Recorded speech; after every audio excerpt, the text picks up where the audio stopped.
Mama wakwaba wofreme adwoa searching mesrel na wa subscribe to my channel mia notification bell no so for more news.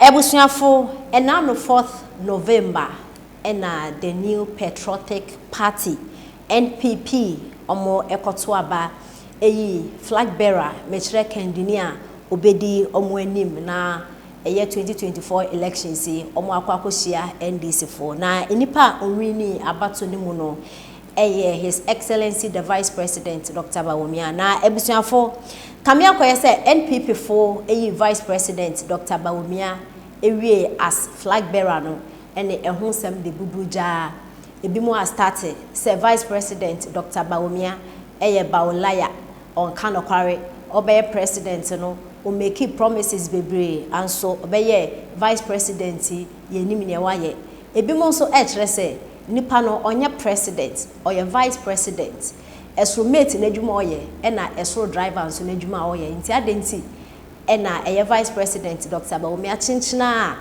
ase nipa no oye president mo di na si nchen na mo di mo ani bre ekone so na Nkonfom tisro mo kasapa eye NDC amayoku a omo opposition omo so president 2024 metimi aba power and as metimi abeje amembo no every NPP funsem na one particular person bi eye Honorable Sam George a oye ningo pram member of parliament e de ensem ya betudwa a o kire Vice President Dr. Bawumia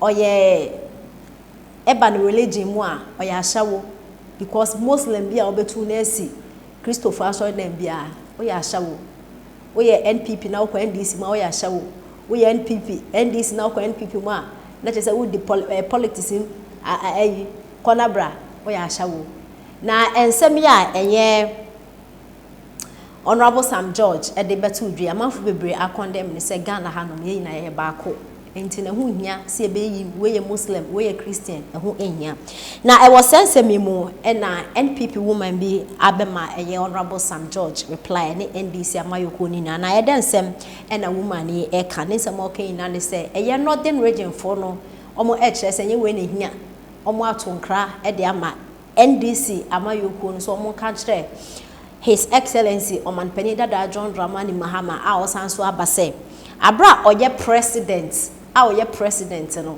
o de eye northern region for mu anim twitwi fem oye omo pasa denti e na o de northern region for anim twitwi fem o de omo anim twitwi fem because obi a oye president onya vice president oye president o ma notness in puntu anasa o de ade papa ekoko a Nkonfom na okotoy no mututu no mudwane omo ehunhwe omonya faso bi afiri Nkonfom ne so but eye Dr. Bawumia His Excellency the Vice President be president or your Vice President keke but on man penda da John Dramani Mahama kwad wa be vice abe president wan ye Dr. Bawumia Vice President keke and so or the Interchange akọ northern region at the airport international airport and so akọ northern region into 2024 abato no eba bedu a omo de sani amawe na ebegu no mo apensem na nordness no omo so adwen do mo tirim omo ehu nipa krombeto aba no ede ama no na woman e ka se no sanso e kire se obi a wa ye president a obro omo Nkonfom a omo tutu koy o sanso aba na wa be kan sama also obema ye obemo o sanso ede eye Nkoko nketenketi na Nkokobuo abre Ghana fo ne kase nyanye Nkoko ene Ghana ye be da na ye Nkoko factory woman e kire se NDC fo ye we na hia notness enkrawe no moto ede ama mora ebusanfo ye tie reply a woman ede ama Honorable Sam George ena NDC amayoko obi ajoso Safi NDC for no they actually say brother fellas omo campaign atonsi omo campaign na ya no mo de kwakache yezongo for say ike mo MPP yanko anti crime no na ye be trick mo ye chizongo na omo de no ye campaign for one sadoso be sin no eno no omo say atonsi emfa sala no emfa bio enti emfa no Kele bi amo de kofa eno so so akoto sioma kire se kremoni papa bia ya oye kremoni a your friend is ordinary member bought from 5 times, you know. And JD said, Jesus Christ, and your friend, and David Isa. Kremoni bi ani se friend and David Isa, no mo friend and David Isa. No mo dia trust alayhi salatu wa salam. Je say nyam enkan din. So what you are saying to Kremoni papa bi ni wo ma. Obeka se Kristo ni Kremoni o Kristo do mo. Oye a friend say. Ashawoni. Oye chiwade chances. Oye ashawoni. But say mo mo gufu big time na be kwatia wo mo. Enye die hie ni NDC Northwest say and country mo say John Mahama wababa vice asabe president. Now he made a mockery of all the northern regions by giving them a confirm. But Bawumia being a vice president has been able to give them an interchange or some international airport Tamale. And so for that matter, almost main country Mahama said 2024. Then we remember who made mockery of them. So imagine Nkokobuo and Nkonfom. Not the amount of it was there be Muslim call for self-attack interchange.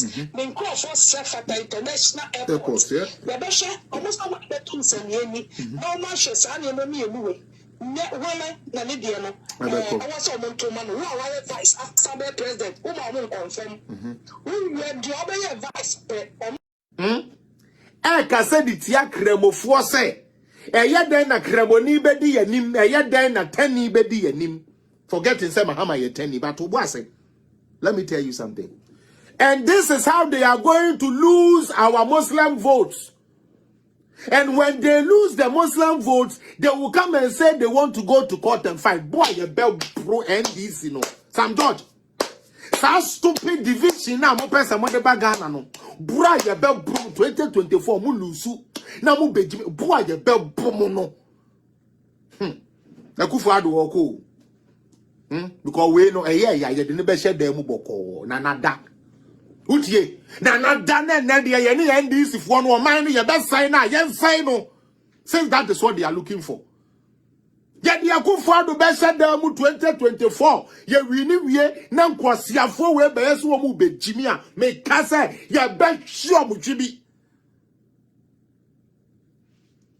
e Christopher ni kremofo starting ante Ghana ye ne a esukonoma bokopem Sam George nkwasia sympathy vote ene nkwasia vote bi a wo pese wunya ene obi a wo pese wo say ni ntino abua bi tisa wo awo Muslim for eto abadema wa ban mo bedi president ye koyi Muslim media ono de mo mpese obedi wanim but ofu it say wo kope vote di akwase wo konzongo say ala akuba afo ento abama wo utie wo konzongo dia ala akuba afo no their vote is important. But NPP goes to select Al Akbar. You are not happy. You are inciting people against each other and foolishly on religious lines. Now listen, some kojoto foolish kagu. Ningo pram for most sometimes they are not minim the hamo. After 18 months, I am the Ningo. That didn't say this and mobile to Abamo, no problem. Bamo for candidate, Papa, brother, way or you funte. Now he is so shallow minded. So that's why I say, Christianity, ye the diagro. Would ye? Ye the Christian way, or quite sorry, or quite sorry. Or quite sorry. Ichabrene soa eho na ye behuno. Ichabrene soa eho na ye Kristo dinu batu jina ho kremoni di ontumi ni ade. Kremoni de wanya papa. But kremoni vote de etumi ma kremoni a wa esebe wetuba. Wedi eto achi. Wedi lodina Mahama kukurudu echinti. Odi akotu ba akoye Kristo ni no ye papa nyame betuatua moka mo amo percent okwasi Ghana no nyame betuatua moka wanwa. Now let's go back on them. Now again, I told you people say yebeboja, but I want to lay my premises right. Christians and Muslims became even more concrete after your marriage ni bibia no yemfeni ni nanto nchen. There is this great man in Ghana who has lived over 100 years, and I love this man so much. I'm not a Muslim, by the way. I'm a full Christian. I love my Christ. What you say? Fine. But listen to this. This man, waman kremusumo ayakono. Utie, papeya mebebo nidin, chief imam, the current chief imam of Ghana. Waman kremusum ayakono. Adentia. Onimi nyansa. No nim say ya de nipa na tete o man na nya religion na ya de tete o man ti. O say ai e bi anya de Christofo kani na na ye te ase. E bi ayeso ye nsam a ye ka no enye ni na na o mo te ase. Nanso let's find a way and merge together. Enu ti papa say me be di me birthday.